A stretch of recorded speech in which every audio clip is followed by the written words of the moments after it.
प्रधानं सर्वधर्माणां जैनं जयतु शासनं। पंच परमेष्टि भगवान की, आचार्य श्री गुरुवर कुंद कुंद महाराज की, आचार्य श्री गुरुवर विद्यासागर महाराज की।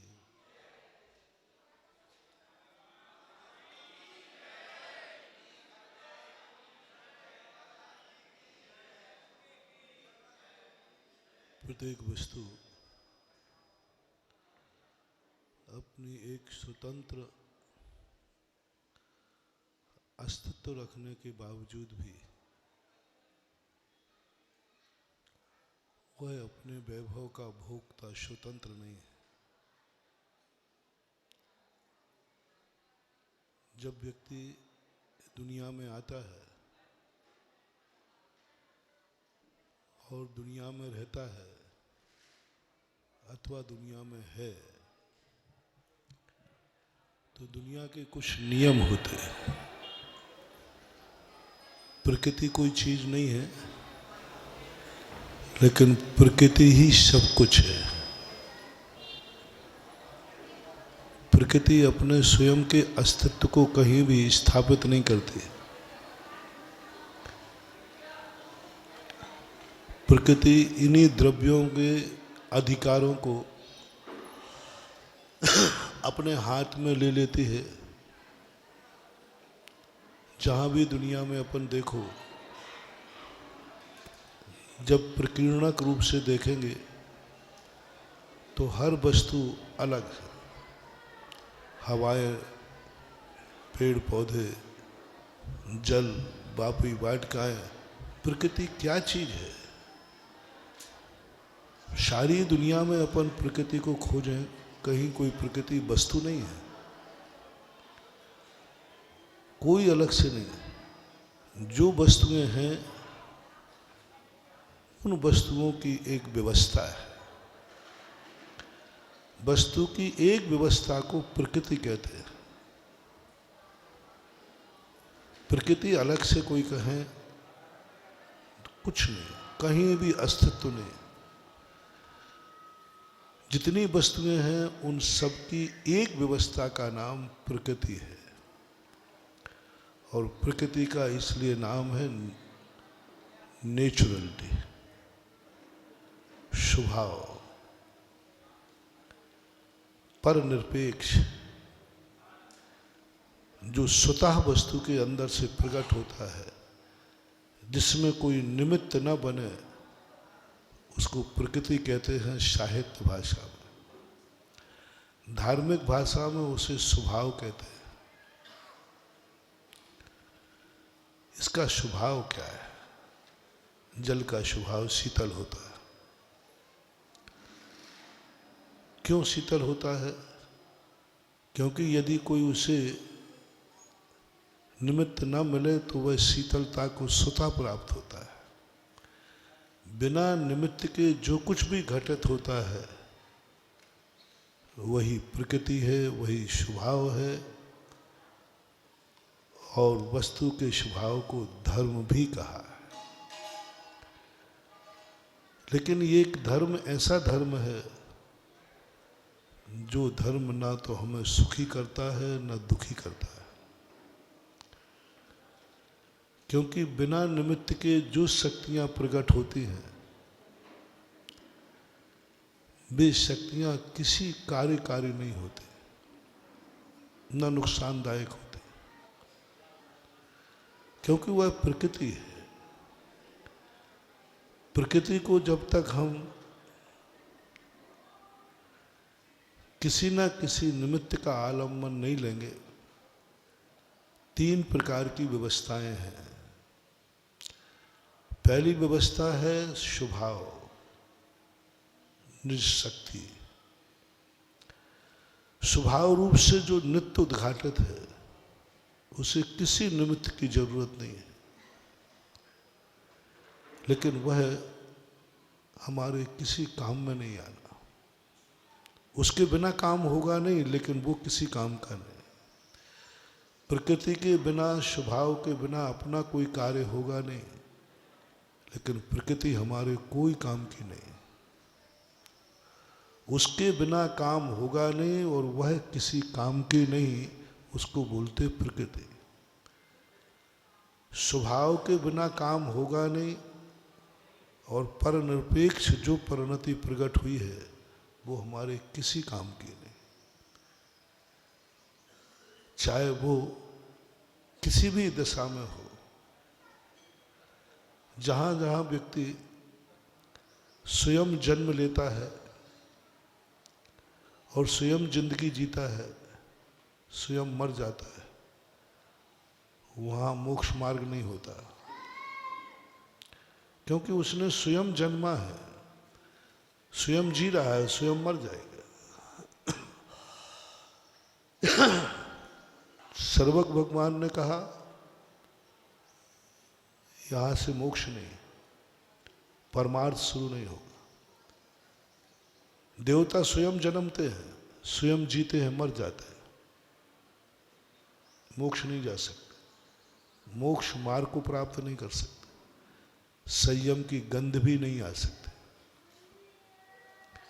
भोग जीव स्वयं जन्मते हैं,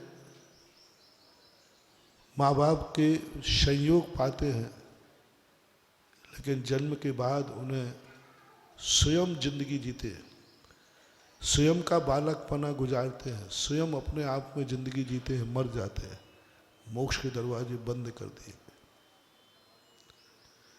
नरकों में भी यही स्थिति है। त्रियंचों में जीव संयोग से जन्मता है, कुछ दिन संस्कार भी लेता है, लेकिन उन संस्कारों को भूल करके वो संस्कृति नहीं बना पाता और अपनी जिंदगी शुरू कर देता है, मर जाता है। इसलिए जो शक्तियां अपने आप प्रकट होती हैं वो हमारे किसी काम की नहीं। कर्म भी अपन बांधते हैं, जो कर्म अपने आप बनते रहते हैं सहज भाव में, उनकी निर्जरा अपने आप होती है। निज काल पाए विधि झरना, तासों निज काज न सरना। अपने आप जो कुछ भी होने वाला है वो तुम्हारे किसी काम का नहीं है। पहला निर्णय करते चले अपन, जिसकी अपन थोड़ी गहनता में अपने आप जो आत्मा में द्रव्य में प्रकट होता है, त्रिकाली है, वो हमारे किसी भी काम का नहीं। चार द्रव्य त्रिकाली शुद्ध है, वे त्रिकाली शुद्ध,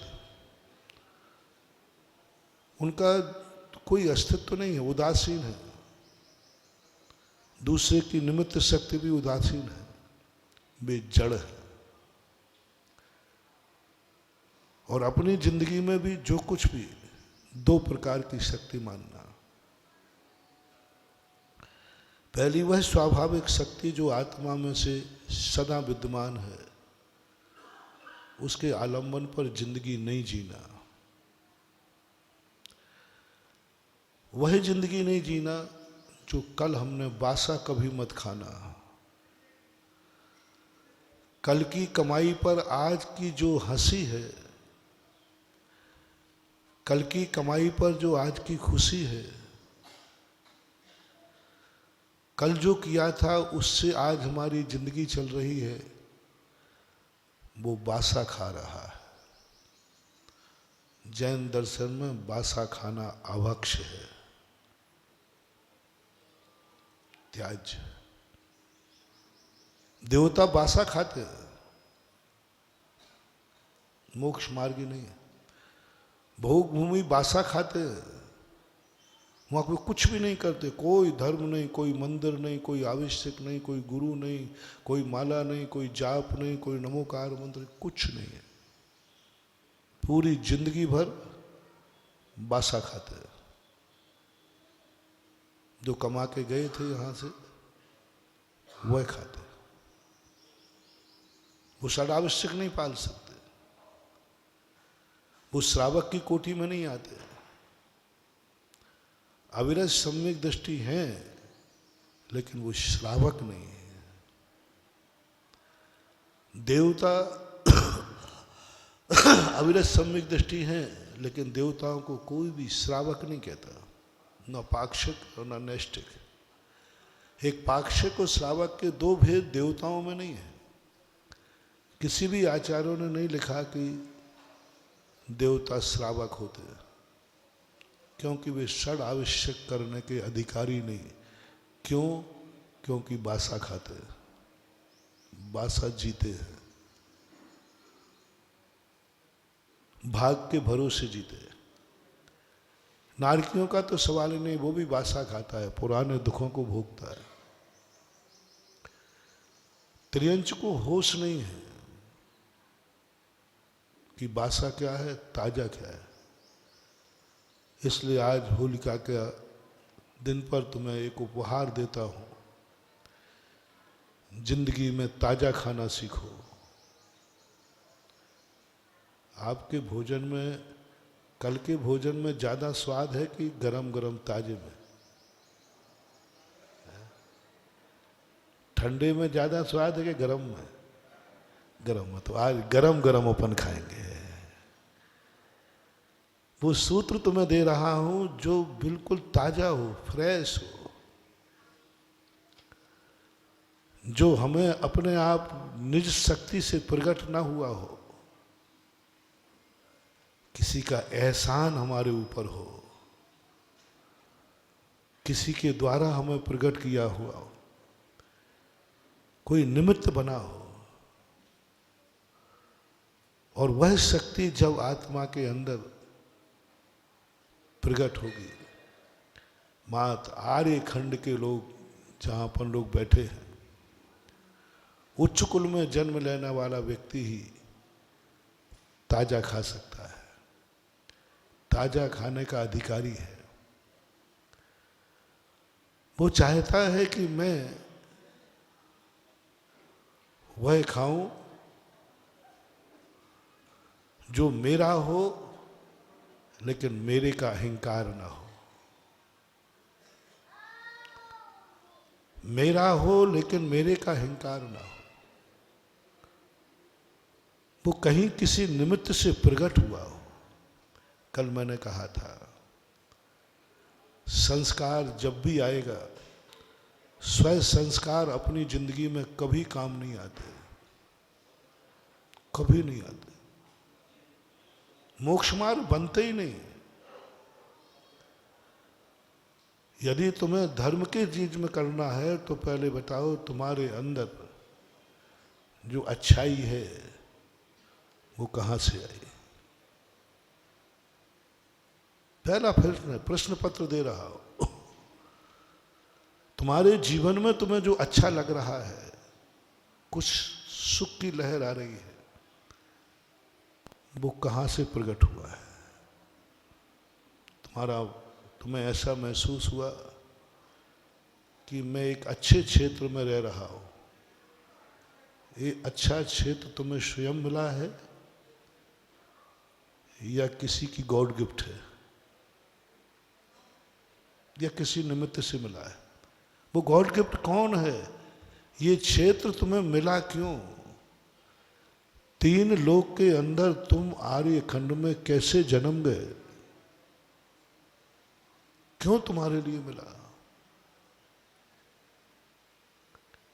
ये स्थान तो तीर्थंकरों के लिए था, 63 सलाका पुरुषों के लिए था।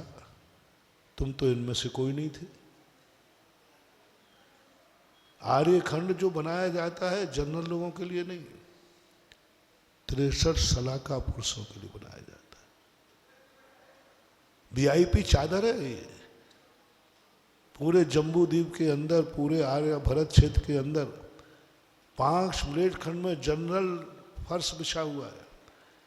जब कोई मेहमान आते हैं तो आपके यहाँ आगे एक चद्दर बिछा देते हैं सफ़ेद वाली। वो सफ़ेद चद्दर क्या संकेत दे रही है? आज कोई वीआईपी, वहाँ कौन बैठेगा? वीआईपी। लेकिन कुछ लोग बड़े होशियार होते हैं, धीरे धीरे खिसक के उस चद्दर पे बैठते हैं, रस्सी में से हम चुपचाप देखते रहते हैं। वो चद्दर के नीचे बैठे थे तो पता नहीं क्या उनको फीलिंग हो रही थी, वो चद्दर के अंदर आते ही पता नहीं, जो वीआईपी के लिए थे वहां मैं बैठ गया। कुछ ना कुछ तो अनुभूति होती है, अन्यथा आप लोग अतिक्रमण नहीं करते। ऐसा ही 63 सलाका पुरुषों के लिए जो आर्यखंड चुना है, ये सफेद चादर है, उस चादर पर अपन को बैठने का मौका मिला है जो एक भी सलाका में नहीं है। एक आनंद की फीलिंग करो, एक आनंद की। मैं कोई वीआईपी नहीं था, एक जनरल आदमी था। मैं ना तो तीर्थंकर था, ना चक्रवर्ती था, ना नारायण था, ना प्रतिनारायण था, ना बलभद्र था, कुछ भी तो नहीं था। और मेरा जन्म इस आर्य खंड में हो गया, ऐसी फीलिंग करो। और फीलिंग करने के बाद खोजो कि ये जो चादर तुम्हें मिली है आर्य खंड में, ये तुम्हारे आत्मा की निज की उपज है या किसी निमित्त के द्वारा गॉड गिफ्ट मिला है। अच्छा काल, अच्छा कुल मिल गया तुम्हें, सुकून है कि तुम बहुत अच्छे कुल में जन्म लिया। वो तुम्हारे उपादान ने स्वयं जन्म लिया, किसी की गॉड गिफ्ट है। आपके अनुभव में आया कि मैं जैन हूं, क्या आपको अपने जैनत्व का आनंद है, गर्व है?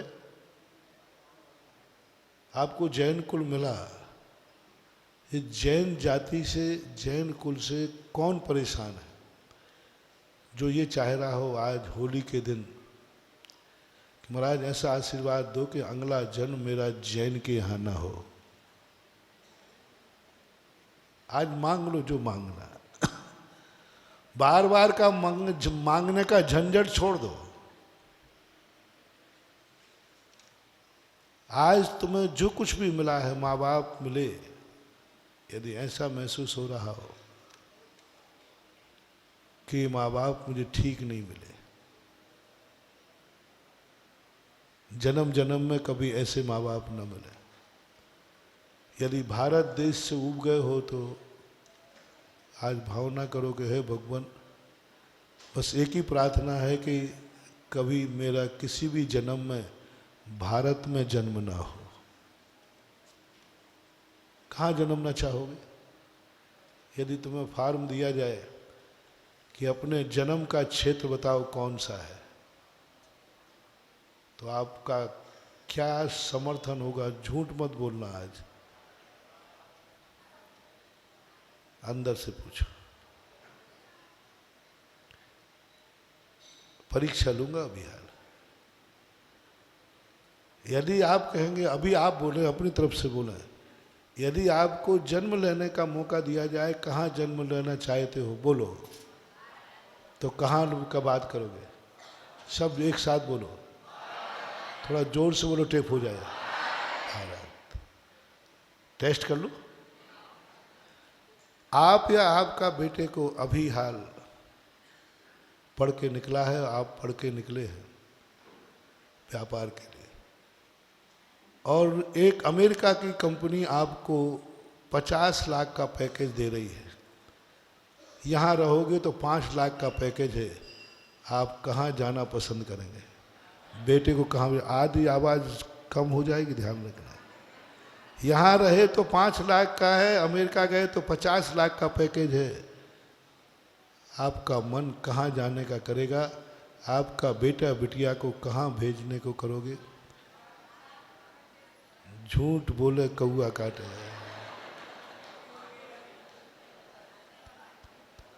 अंदर से पूछना है, हृदय से पूछना है, चेतना की पर्याय निकालो। चेतनोदय तीर्थ क्षेत्र में बैठे हो, चेत करके सोचो। 35 लाख का डिफरेंस, 45 लाख का डिफरेंस हमें विदेश भेज देगा, भेजे जा रहे हैं हजारों लाखों एनआरआई। 45 लाख के डिफरेंस के कारण भारत छोड़कर विदेश चले गए। विदेश में भगवान नहीं मिलेंगे, गुरु नहीं मिलेंगे, सम्मेद शिखर नहीं मिलेगा, तीर्थ क्षेत्र नहीं मिलेंगे, माँ बाप नहीं मिलेंगे। तुमने जवाब दिया चलेगा। वहाँ कोई तीर्थ क्षेत्र नहीं है, बोले चलेगा। माँ बाप छूट जाएंगे, बोले चलेगा। गुरु छूट जाएंगे, चलेगा। मंदिर नहीं मिलेगा, चलेगा। सब चलेगा, बस 45 लाख रुपए का सवाल है। बोलो, इसी डिफरेंस के कारण लोग एनआरआई हो रहे हैं कि नहीं? और किस कारण? रोटी तो यहां भी है। ये डिफरेंस हमें फीलिंग नहीं हो पा रही है कि हमें यदि फीलिंग हो जाए कि मेरा जन्म भारत में हुआ है, मुझे आनंद है, तो व्यक्ति भिखारी बनना पसंद करेगा, लेकिन भारत में रहना पसंद करेगा यदि अंदर की फीलिंग है। मजदूरी कर लूंगा, भीख मांग लूंगा। भारत में जन्म हुआ है तो जन्मूंगा भारत, जन्मा भारत में हूं तो जीऊंगा भारत में और मरूंगा भी भारत। इसके लिए भिखारी बनना पड़ेगा, मंजूर है। ऐसी परिणति, ऐसी आवाज आत्मा में से निकल जाए, तब समझना कि तुम्हें आर्य खंड में जन्म लेने का गर्व है। हमारे यहाँ एक कहीं उल्लेख आया है कि एक व्यक्ति से परीक्षा की कि तुम सम्यक दर्शन प्राप्त करोगे तो नरकों में पड़ोगे, और सम्यक दर्शन छोड़ दोगे तो नौमा ग्रेविक मिलेगा। देख लो नरकों के दुख और स्वर्गों के सुख। सम्यक दृष्टि कहता है सम्यक दर्शन के साथ मुझे नरक में भी वास करना श्रेष्ठ है। महात्मा गांधी ने एक बार कहा था कि मैं नरक जाने से नहीं डरता हूं, बस एक वहां पुस्तकालय होना चाहिए। 3 लोक में मुझे कहीं चला जाऊं, बस वहां एक पुस्तकालय होना चाहिए। मैं नरक में भी स्वर्ग का सुख पालूंगा क्योंकि वहां एक पुस्तकालय है। ऐसे ही सम्यक दृष्टि कहता है नरकों का कोई सवाल नहीं, मैं वहां भी सुखी हो जाऊंगा। सम्यक दर्शन मेरा है।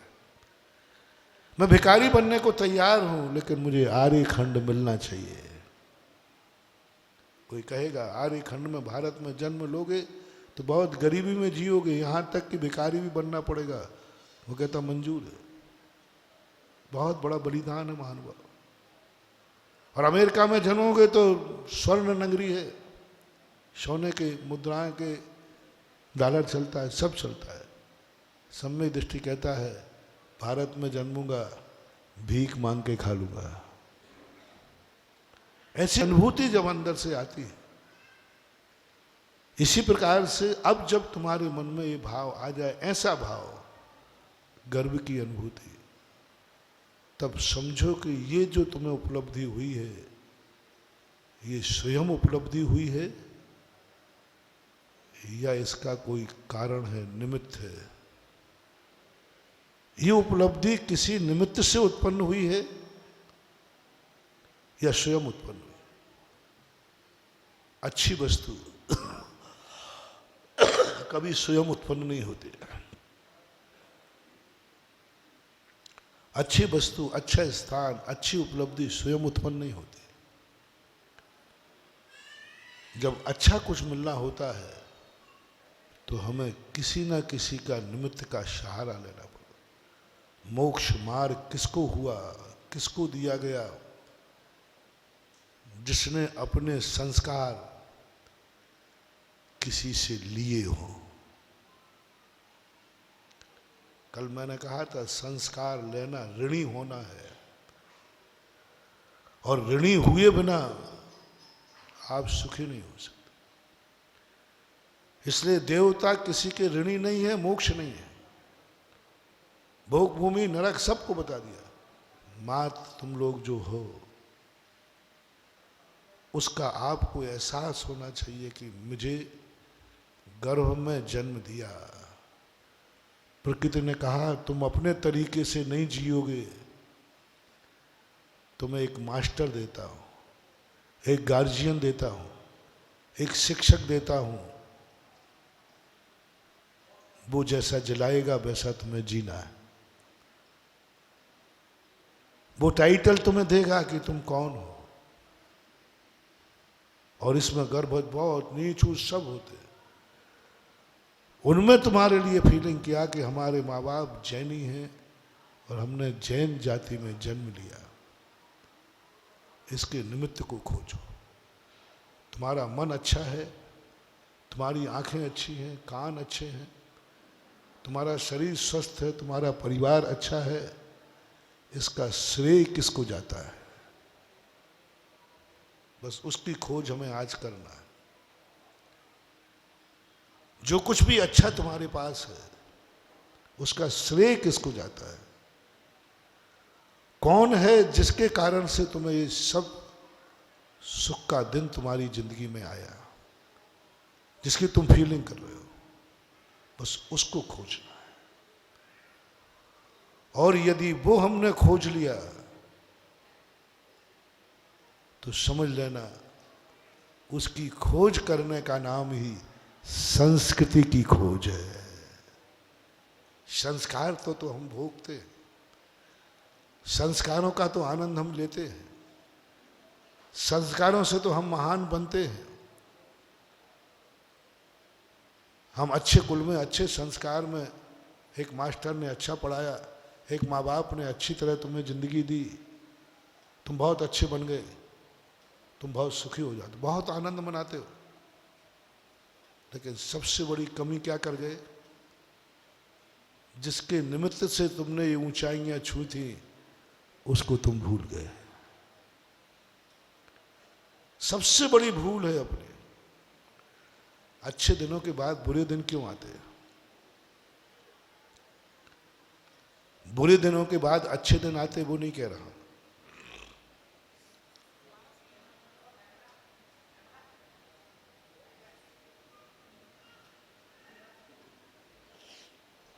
अच्छे दिनों के बाद बुरे दिन क्यों आ जाते? उसका मूल एक कारण है कि जिस दिन तुम्हारा अच्छा दिन आया था, वो अच्छा दिन क्यों आया? हम अच्छे दिन को भोगने में इतने मस्त हो गए और अच्छे दिन के भोगने के आनंद में इतने मस्त हो गए कि जो अच्छा दिन किसी निमित्त से आया है, उस निमित्त को हमने याद भी नहीं किया, खोजा भी नहीं, खोजा भी नहीं, विचार ही नहीं किया, क्योंकि हमें इतना आनंद आ गया, इतने आनंद में हम डूब गए, हमें याद ही नहीं। हमने सोचने का मौका ही नहीं दिया कि आज मेरा अच्छा दिन क्यों आया। बस अच्छा दिन आया, आनंद में चले गए। हंसने का दिन आया, हंसने में चले गए। खाने को मिला, हम खाने बैठ गए। सोने को मिला, हम सोने बैठ गए। कमाने को मिला, हम कमाने बैठ गए। आपको मौका मिलना चाहिए। बंधु, ये आदत, ये नियत तुम्हें ज्यादा दिन सुखी नहीं रख पाएगी। थोड़ा रुको, मैं कह रहा हूं। जब भी तुम्हें अच्छा लगे, सुबह उठते ही थोड़ा रुकना। ये आज ऐसा क्यों लग रहा है? अच्छा लग रहा है। जब भी किसी वस्तु को देखकर तुम्हें लगे कि ये अच्छी वस्तु है, जल्दी ग्रहण मत करना। खाने को यदि तुम्हारे मन माफिक भोजन आए, 1 मिनट रुक जाओ, 1 मिनट रुक जाओ। बहुत अच्छा खाना है, बहुत भूख लगी है, मन थोड़ा 1 मिनट रुक जाओ। ये अच्छा खाना तुम्हें किसने दिया है? कौन है इसका कर्ता? कौन है इसका कर्ता? दुनिया में ऐसे लोग भी हैं जिनको अभी खाने के लिए भी नहीं हो सकता है कि नहीं, लेकिन मेरे पास तो बहुत अच्छा है, मन माफिक है। 1 मिनट रुको, कौन है इसका, क्यों हुआ ऐसा, क्यों मेरे पुण्य इतना उदय में आया? 1 मिनट सोचना है, बस प्रश्न पैदा करो, क्यों ऐसा हुआ?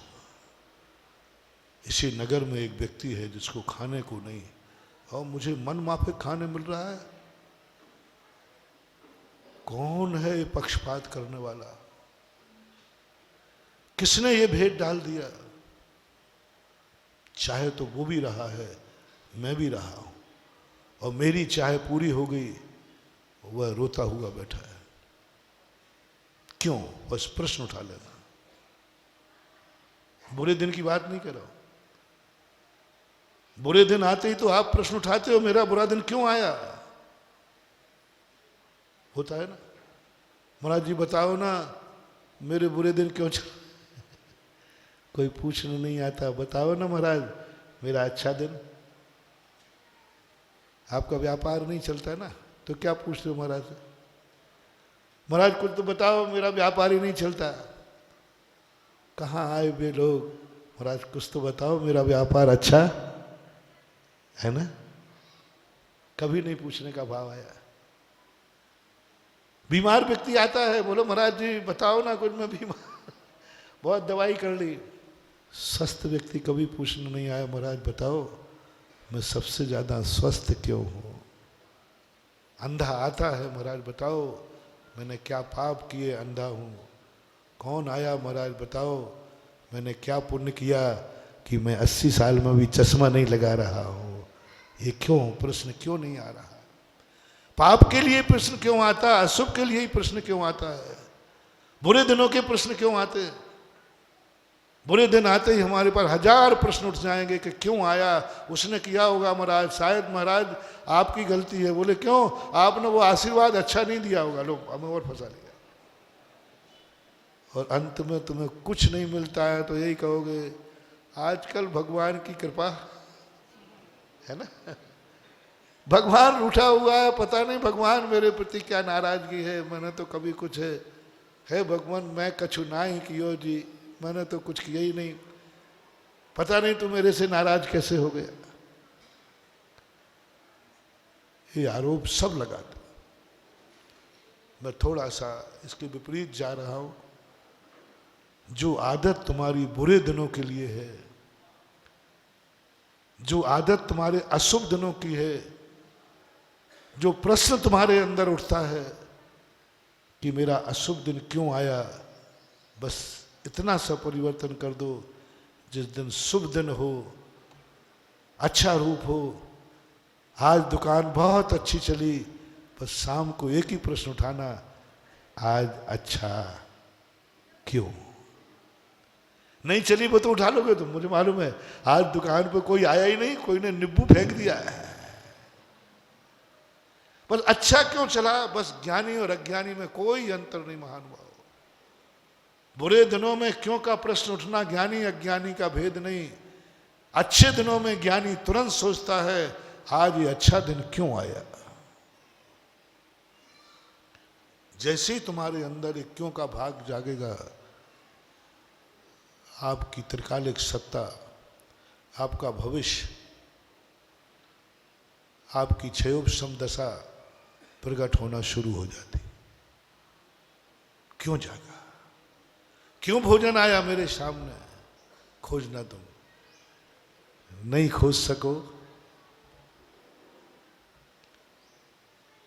तुम खोज सकोगे?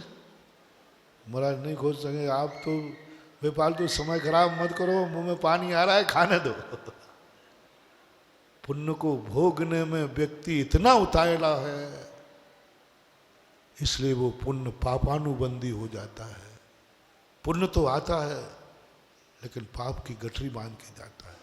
सुख तो आता है, दुख का समुद्र छोड़ के जाता है। अच्छे दिन तो आते हैं लेकिन बुरे दिन की लाइन छोड़कर जाते हैं। अच्छे दिन एक दिन आएगा, 100 दिन बुरे दिन आएंगे, क्योंकि पुण्य के फल को, पाप के फल को भोगने में भली उतावले हो जाना पुण्य के फल को भोगने में कभी उतावले मत होना। 1 मिनट रुको, क्यों प्रश्न लाओ। हो सके यदि तुमने स्वाध्याय किया हो, गुरुओं के प्रवचन सुने हो, तो तुम्हें हर पुण्य के उदय में क्यों का जवाब मिलेगा। और न मिले तो फिर तुम गुरु को खोजना,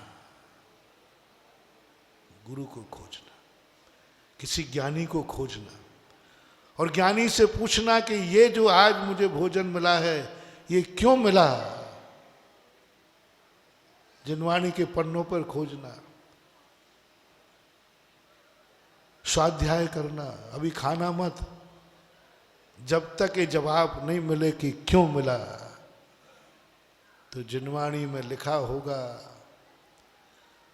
पूर्व भव में तूने किसी मुनिराज को आहार दिया था।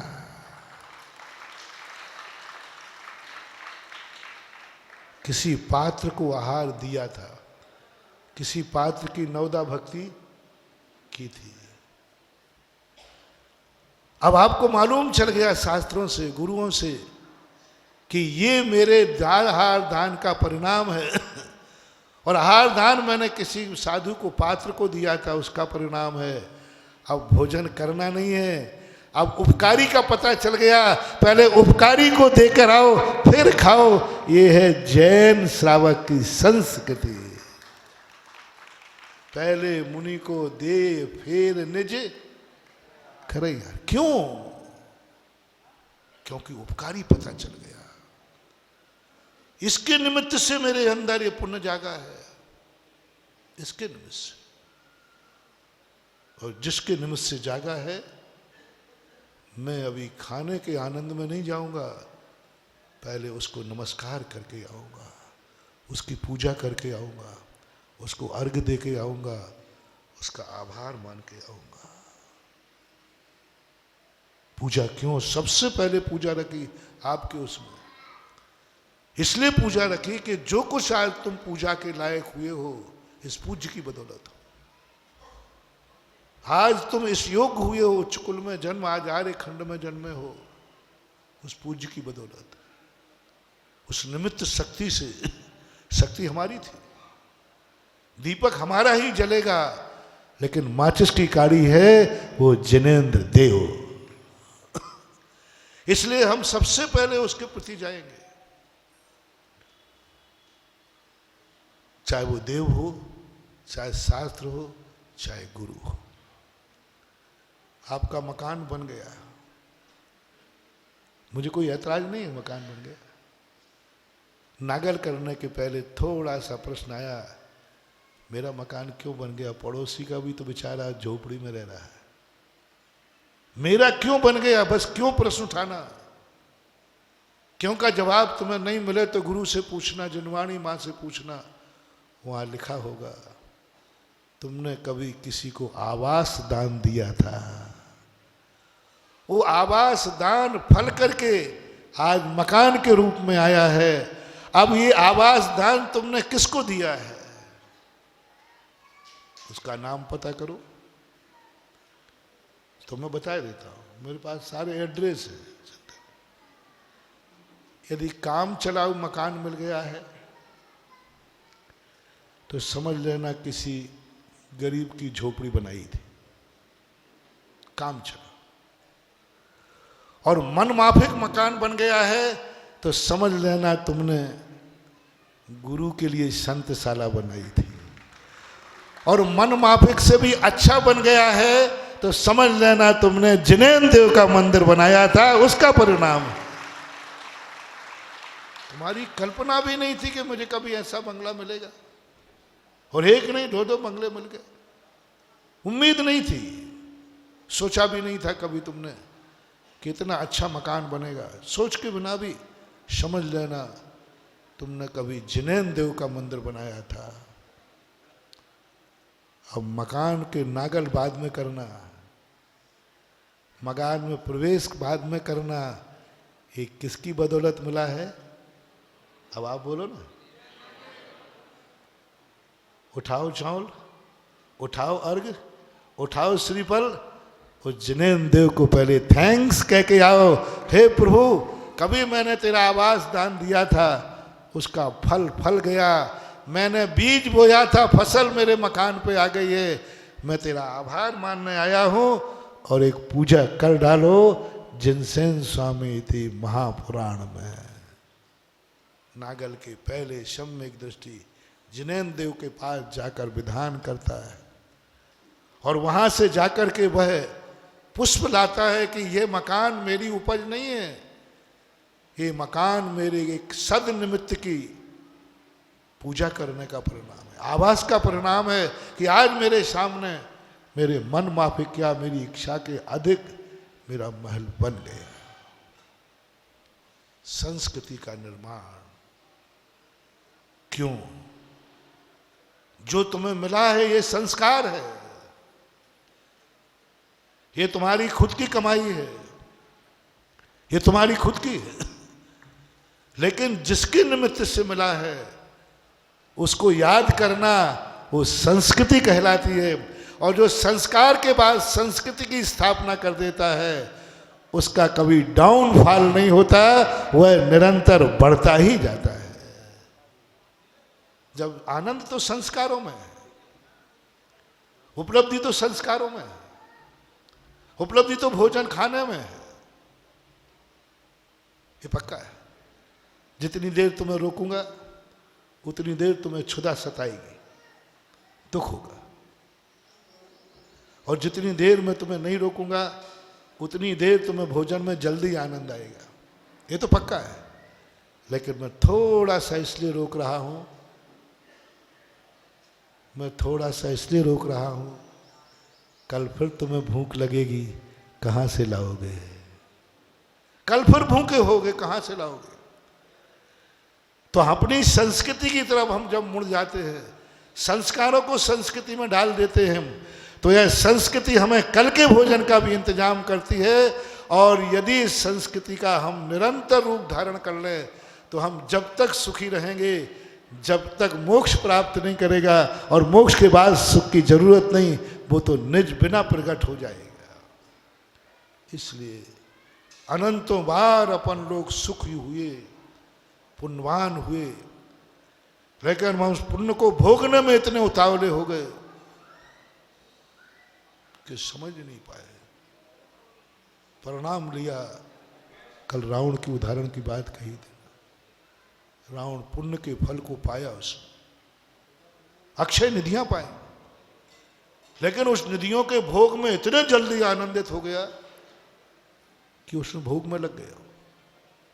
99% यही करते, जितना पुण्य का उदय आता है बस उसको भोगने का फल होता है। आनंद मनाओ, खुशी मनाओ, पुण्य से मिलाया, पुण्य से मिलाया, मकान बन गया, जल्दी नागल करो, मकान बन गया, जल्दी नागल करो। सम्यक दृष्टि कहता है नागल अभी नहीं होगा, जिसकी बदौलत ये नागल का मौका मिला है, पहले जिनेंद्र देव का मंदिर बनेगा, उसकी प्रतिष्ठा होगी, बाद में मंदिर का नागल होगा। जाओ, तुम्हारा कभी फुटपाथ पर जन्म नहीं होगा जब तक तुम जिनेंद्र नहीं बनोगे, क्योंकि आपने एक ही संकल्प किया कि नहीं, पहले जिनेंद्र देव का आवास होगा, पहले जिनेंद्र देव बैठेंगे, पहले उस मंदिर का नागल होगा, जिसकी कृपा से आज मेरे पास मकान है। इतनी रोक आपने जो लगाई है, कष्ट तो हुआ, लेकिन उतनी देर की रोक आपको जन्मांतरों तक के लिए सुखी करने का आइडेंटिटी कार्ड मिल जाएगा। और मंदिर से हमें क्या लेना ना, जब बनना होगा बनेगा, तो मकान तो मिल जाएगा। लेकिन जिस मकान को तुमने नागल के साथ प्रवेश किया है, वही मकान एक दिन भूकंप आएगा और दुख का कारण बन जाएगा। पापानुबंधी पुण्य, कभी कभी सोना चांदी धन दौलत मौत के कारण बन जाते हैं कि नहीं? पुण्य से आया, उसी कारण से व्यक्ति का जीवन खत्म हो जाता। इसलिए संस्कारों के बाद मैं खुला कह रहा हूं, संस्कार कभी अपने आप प्रकट नहीं होगा, जो प्रकट होगा वो हमारे कोई काम का नहीं। हम पहले त्याग करा चुके हैं, पहले कह चुके उस संस्कार से कुछ नहीं। जो संस्कार नैमित्तिक संस्कार हैं, वो संस्कार जो हमारे अंदर आए हैं, उसका कोई ना कोई कर्ता है, कोई ना कोई निमित्त है, कोई ना कोई हमारा है जिसका एहसान हमारे ऊपर है, जिसका ऋण हमारे ऊपर है। उस कारण से आज हम सुखी बैठे हुए हैं। ये तीर्थ क्षेत्र, ये मंदिर तुमसे ऐसे ही नहीं बनवाए जाते, ऐसे ही नहीं शास्त्रों में कहा गया है। मात्र 84 लाख योनियों में ऐसा कौन सा कार्य है जो 84 लाख योनि का व्यक्ति नहीं कर सकता?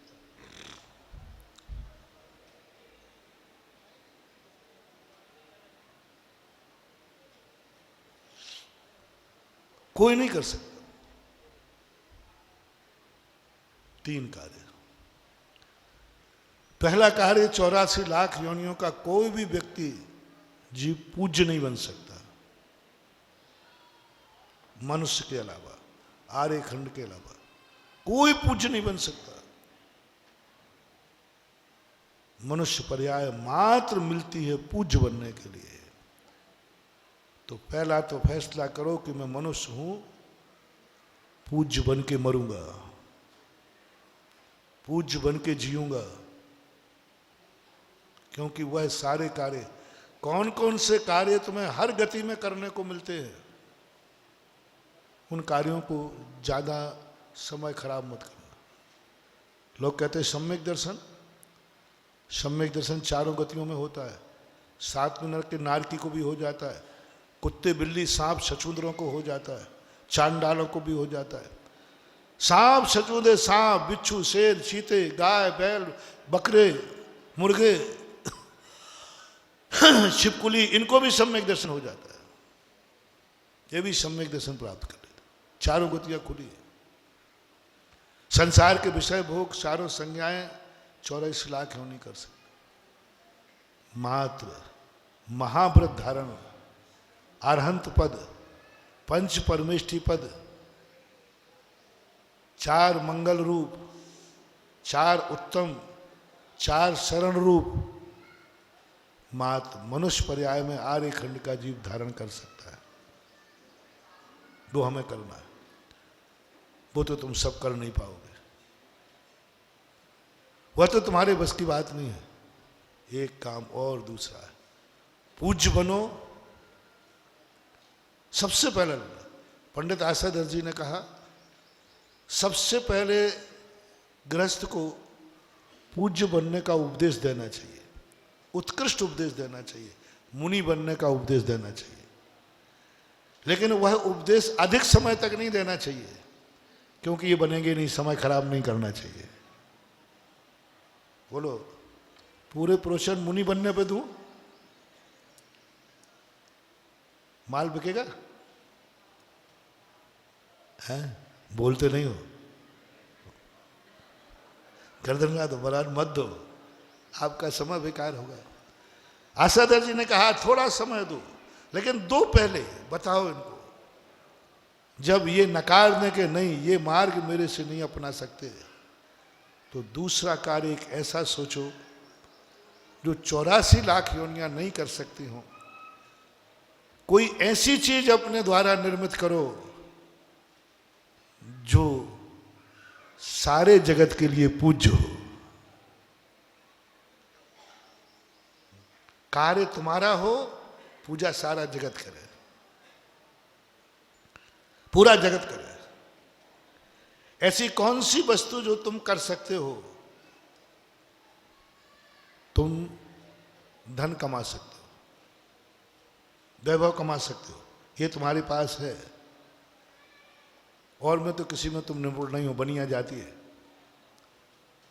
अब ऐसा कोई काम करो जो तुम्हारे द्वारा किया जाए और वो इतना पूज्य हो, जिनकी तुम पूजा करते हो वो भी उसकी पूजा करे। तो कौन सा कार्य? अपनी जिंदगी में 2 निर्णय कर लेना, पूज्य बनो या पूज्य बनाओ। रिपीट करता हूं, पूज्य बनो, दूसरा बोलो पूज्य बनाओ। पूज्य बनो सबसे पहले। पूज्य नहीं बन सकते हो तो पूज्य बनाओ, किसी को बनाओ, किसी एक को पूज्य बनाओ। तुम नहीं बनना क्योंकि तुमने नकार दिया। अब किसको पूज्य बनाए? पड़ोसी को जबरदस्ती डंडा लेके जाओ, पूज्य बन तू। बेटे को, भाई को, माँ बाप को, किसको बनाओगे पूज्य? किस पर तुम्हें विश्वास है कि मैं इसको पूज्य बनाऊंगा तो ये पूज्य बन जाएगा? पूज्य बनाऊंगा जिस दिन मैं ठान लूंगा कि इसको मैं पूज्य बनाऊंगा, उसको पूज्य बनाऊंगा। ये दो में से एक कार्य करके मरना है।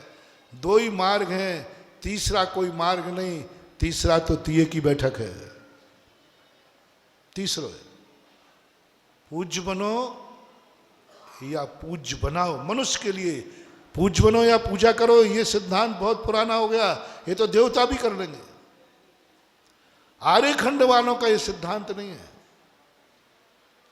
आर्यखंड वालों का ये सिद्धांत नहीं है।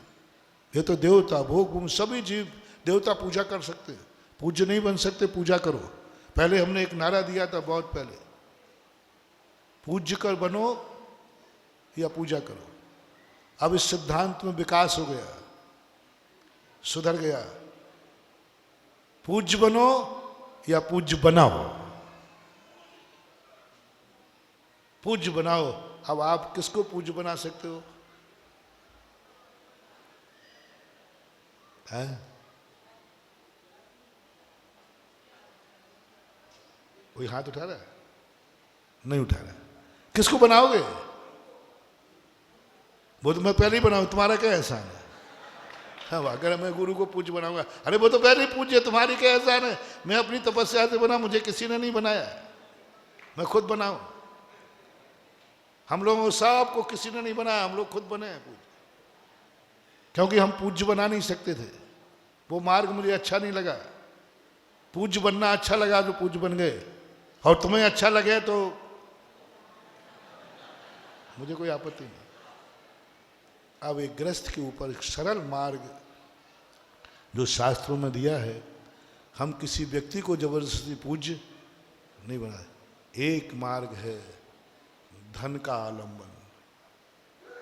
धन तुम्हारे पास है और धन से एक ऐसी पूज्य बनाने की प्रक्रिया जैनागम में लिखी जिसे जिनेंद्र देव की मूर्ति कहते हैं, जिनेंद्र मंदिर कहते हैं, तीर्थ कहते हैं।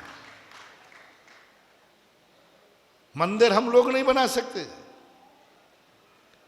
लेकिन हम मंदिर की पूजा तो कर सकते हैं कि नहीं? तो प्रत्येक व्यक्ति के लिए, आर्यखंड में जन्म के लिए देवता पूजने, देवता मंदिर नहीं बना सकते, देवता दान नहीं दे सकते, देवता कभी दान नहीं दे सकते, और वो मंदिर भी नहीं बना सकते। आज तक किसी देवता ने मंदिर नहीं बनाया, कहीं दुनिया में नहीं बनाया। किसी शास्त्र में नहीं लिखा कि देवता ने मंदिर बनाया। क्यों? उनके पास खुद की कमाई नहीं है, सब बासी कमाई है। मंदिर बासी कमाई से नहीं बनाया जाता है।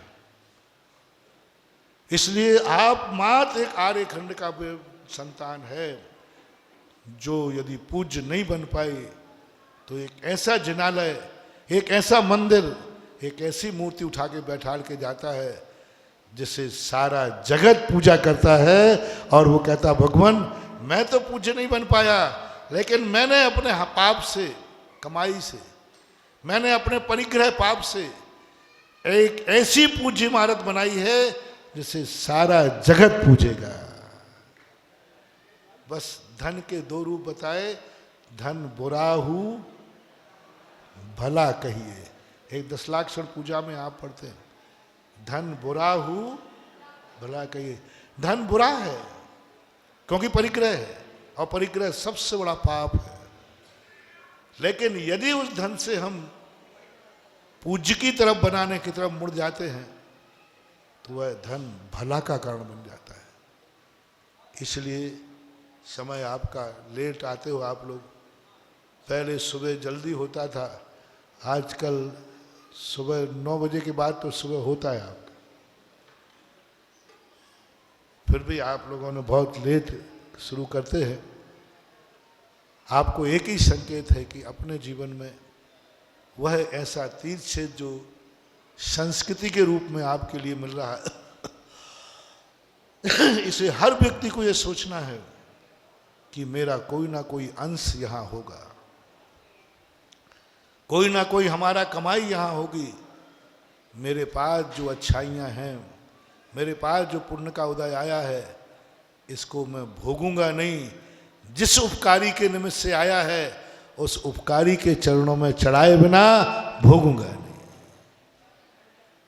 इसलिए मैंने प्रश्न कहा था कि आपने उपकारी को खोजो, आवास दान खोजो। आवास दान का एक रूप होता है कि वह हमारे लिए कहीं ना कहीं से तद्रूप परिणति करता है। तो ऐसी पूज्य दशा को प्राप्त करने के लिए, विचार करने के लिए, कल जो आगाज हुआ है, माद घर की ही रक्षा नहीं करना, माद घर के ही मालिक बन के मत मरना, माद घर की व्यवस्था करके मत मरना। मरने के पहले सोचना, मैं एक तीर्थ क्षेत्र का भी ट्रस्टी था और तीर्थ क्षेत्र की भी रक्षा की थी। मैंने एक तीर्थ की रक्षा करने का एक भाग दिया था, और मात्र रक्षक ही नहीं बनना। देखो शायद कुछ अभी 3 जिनालय बने हैं, मात्र 3 ही श्रावक हैं। 52 जिनालय में 52 जिनालय बने, 52 श्रावक हैं। कटनी में तो बताते बहुत श्रावक हैं। कटनी वालों ने जिंदगी भर कमाया ही कमाया है, भोगा ही भोगा है, कभी पूज्य की तरफ ध्यान गया ही नहीं। अभी 2012 से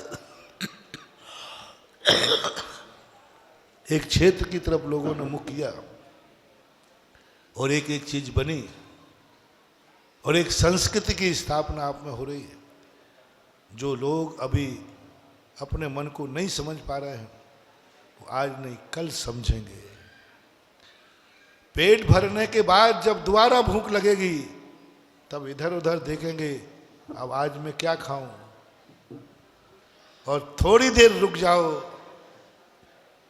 थोड़ी देर रुक जाओ, जिस कारण से मिला है उसको याद करके खाओगे तो कल की चिंता नहीं करना पड़ेगी। कल का भोजन आज ही डिब्बे में पैक हो जाएगा क्योंकि हमने उपकारी को याद किया। आज का प्रवचन का मूल सूत्र, मूल मंत्र है, जो कुछ भी आर्य पुत्र की जिंदगी में आया है वो किसी न किसी निमित्त से आया है, और निमित्त से आया हुआ संस्कार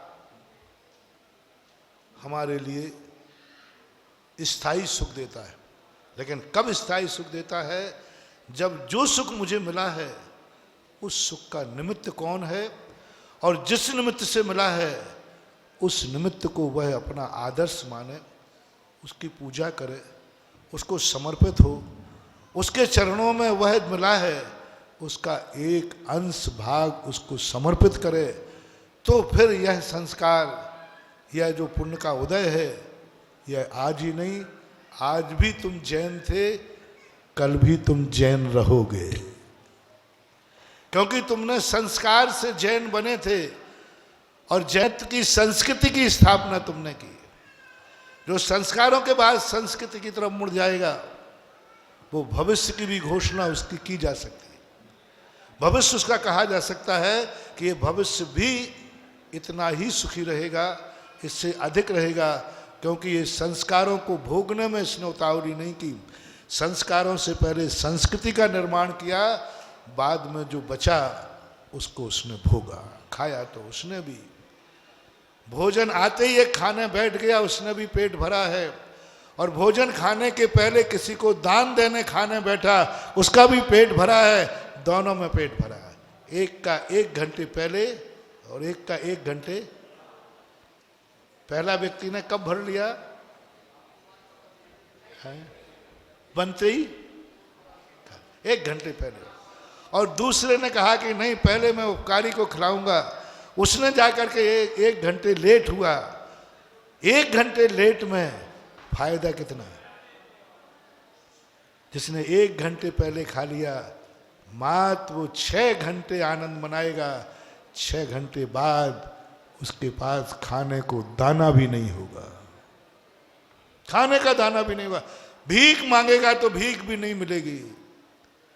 और जिसने 1 घंटे भूख सहन कर ली और उसने कहा पहले मैं उपकारी को दूंगा जिसके कारण मुझे मिला है, 1 घंटे भूख तो सहन करना पड़ी, लेकिन जब तक वो जिनेंद्र नहीं बनेगा कभी भूखा नहीं सोएगा, क्योंकि उसने संस्कृति का निर्माण किया है। दान से संस्कृति निर्माण होती है, संस्कार, जो भोग से संस्कार उत्पन्न होता है, दान से संस्कृति का निर्माण होता है। भोग लोगे, हमने खा लिया, संस्कार बन गया, सुखी हो गया, लेकिन वो स्थायी नहीं। ऐसे ही हर चीज में ये बात लगाना, धन है, आया है धन, थोड़ा रुको, सोचो, तुरंत ऐसे आराम में मत चले जाओ, ये धन क्यों आया है, किस निमित्त से आया है, कौन उपकारी है।